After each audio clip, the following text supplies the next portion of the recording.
Welcome back to our YouTube channel J study math and science. इस वीडियो में हम क्लास 10th की फिजिक्स का एक इम्पोर्टेंट न्यूमेरिकल करने वाले हैं जो चैप्टर इलेक्ट्रिसिटी से है।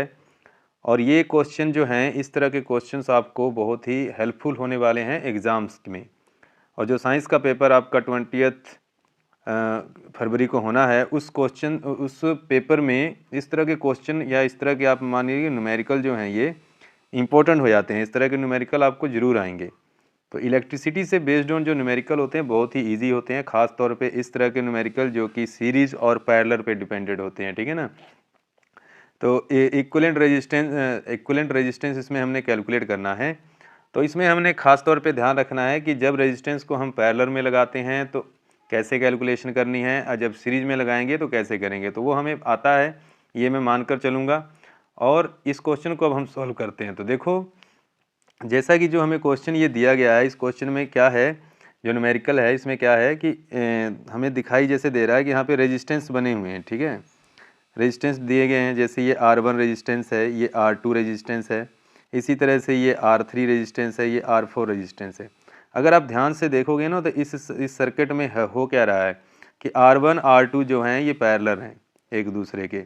इसी तरह से यहाँ पे R3 R4 पैरेलल हैं, फिर R5 R6 पैरेलल हैं, और फिर यहाँ पे देखोगे तो R7 और R8 क्या हैं, ये पैरेलल हैं। तो जब ये पैरेलल हैं तो जब इनको हम अगर सॉल्व करेंगे तो इक्विवेलेंट रजिस्टर, जैसे देखो इन दोनों का इक्विवेलेंट रेजिस्टेंस क्या निकल कर आएगा। तो अगर इन दोनों का इक्विवेलेंट रजिस्टर हम निकालने की कोशिश करें तो क्या आएगा हमारे पास, इस तरह से हमने देखना है कि 1 अपॉन क्या आएगा हमारे पास 1 अपॉन R, क्योंकि पैरेलल में है तो हम लिखेंगे 1 अपॉन R। और ये क्या है, इक्विवेलेंट रेजिस्टेंस है। यहाँ पे मैं ई लिख देता हूँ, वैसे ज़रूरत भी नहीं है लिखने की, बस मैंने शो कर दिया कि इक्विवेलेंट रेजिस्टेंस है। और इसको हम कैसे कैलकुलेट करेंगे, 1 upon R1 plus 1 upon R2। तो अगर इसके अकॉर्डिंग हम करते हैं तो क्या आएगा, देखो 1 अपॉन 2, क्योंकि R1 भी 2 है, 2 ओम है, और R1 भी 2 ओम है।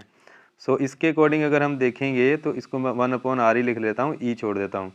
तो 1/2 प्लस 1/2, यानी कि हाफ को अगर हम ऐड करेंगे तो क्या बनेगा, 1 बनेगा, ठीक है। तो ये आ गया हमारे पास 1 ओम, ठीक।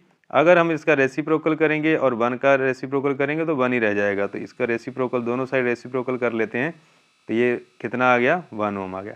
इसी तरह से अगर हम R3 और R4 का रेजिस्टेंस कैलकुलेट करने की कोशिश करेंगे ना, इन दोनों का भी, तो भी हमें क्या मिलेगा, 1 ओम ही मिलेगा। इन दोनों का भी अगर हम कैलकुलेट करें इसी तरह से तो 1 ओम मिलेगा, और इन दोनों का भी करेंगे तो क्या मिलेगा हमें, 1 ओम मिलेगा। तो इसका मतलब है कि इन सभी का जितने का भी हम करेंगे ना तो इक्विवेलेंट रेजिस्टेंस जो आएगा वो क्या आएगा, 1 ओम आएगा।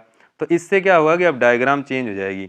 अब जो डायग्राम बनेगी वो डायग्राम इस तरह से बन जाएगी। इसके बाद जब हमने सभी का निकाल लेंगे उसके बाद क्या हमारे पास सर्किट बचेगा ये। अब यहाँ पे कहीं ना कहीं रजिस्टर लगे होंगे, देखो मान लो इसके लिए मैं जगह छोड़ देता हूँ, यहाँ पे रेजिस्टेंस लगेंगे, तो यहाँ इसको मैं शो कर देता हूँ ऐसे, ठीक है। इस तरह से अगर हम इसको करेंगे तो इस तरह से बनेगा ये यहाँ पे।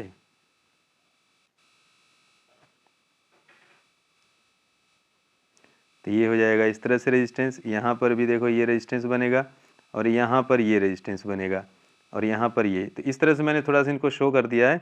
तो यहाँ पे एक रेजिस्टेंस बन जाएगा। तो जो R1 और R2 का जो इक्विवेलेंट रेजिस्टेंस आया था वो यहाँ पे होगा। तो इसको मैं R1 लिख लेता हूँ, इसको R2 लिख देता हूँ, नए सिरे से लिख लेते हैं, ये R3 हो जाएगा और ये R4 हो जाएगा। तो इसका मतलब ये कितना कितना है, अगर मैं इसी के अकॉर्डिंग कैलकुलेट करूँ तो ये भी देखो 1 ओम है, ये भी हमारा कितना है, 1 ओम है, और ये भी कितना है हमारे पास, ये भी हमारे पास 1 ओम है, और ये भी हमारे पास 1 ओम है। तो अब अगर इसको कैलकुलेट करेंगे तो R1 और R2 का अगर हम कैलकुलेट करें तो ये सीरीज में बनेंगे, ठीक है। यहाँ पे अब क्या बनेगा, ये सीरीज में बनेंगे। तो यहाँ पे अगर मैं कैलकुलेट करने जाऊँगा तो ये कितना आ जाएगा, 1 ओम प्लस 1 ओम करेंगे तो कितना आएगा, ये आ जाएगा 2 ओम। कितना आ जाएगा ये आ जाएगा 2 ओम। इसी तरह से जो नेक्स्ट बचेगा हमारे पास, अब ये हमने इन दोनों को सीरीज में किया, अब इन दोनों को अगर हम सीरीज में करते हैं R3 और R4 को, तो इनका भी जो आएगा ना रेजिस्टेंस वो क्या आएगा। तो इसको भी अलग से अब क्या लिख सकते हैं, इसको भी हम यहाँ से अब नए सिरे से 1 लिख देते हैं, और यहाँ पे 2 लिख देते हैं। तो अब यहाँ पे क्या मिलेगा हमें, 1 + 1, ये क्या बन जाएगा, 2 ओम बन जाएगा। तो अब हमारे पास क्या होगा ना कि ये पैरेलल में आ जाएंगे। अब ये R1, तो अब हमारे पास सर्किट इस तरह से बनेगा और इस तरह से ये पैरेलल में आ जाएंगे। तो ये भी कितना आ गया, 2 ओम आ गया। देखो ये भी हमारे पास कितना आ गया, 2 ओम आ गया। तो फिर से पैरेलल में है, तो यहाँ पे अब मैं RP कैलकुलेट करने की कोशिश करता हूँ।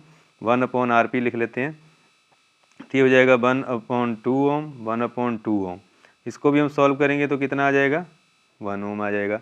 तो यानी कि जो इक्विवेलेंट रेजिस्टेंस आएगा वो कितना आएगा सभी का, तो 1 ओम आएगा। तो यहाँ पे हमने लास्ट में लिख लेना है equivalent resistance, equivalent resistance is equal to 1 ohm, यानी कि जो टोटल रेजिस्टेंस बना उसमें कितना आया, 1 ओम आया। तो उम्मीद करता हूँ आपको ये क्वेश्चन अच्छी तरह से समझ आ गया होगा। ये न्यूमेरिकल जो है बहुत इंपॉर्टेंट न्यूमेरिकल हैं। इस तरह के क्वेश्चन ही आपको एग्ज़ाम में, बोर्ड एग्ज़ाम में मिलेंगे। तो इस तरह के क्वेश्चन की आपको जमकर प्रिपरेशन करनी है।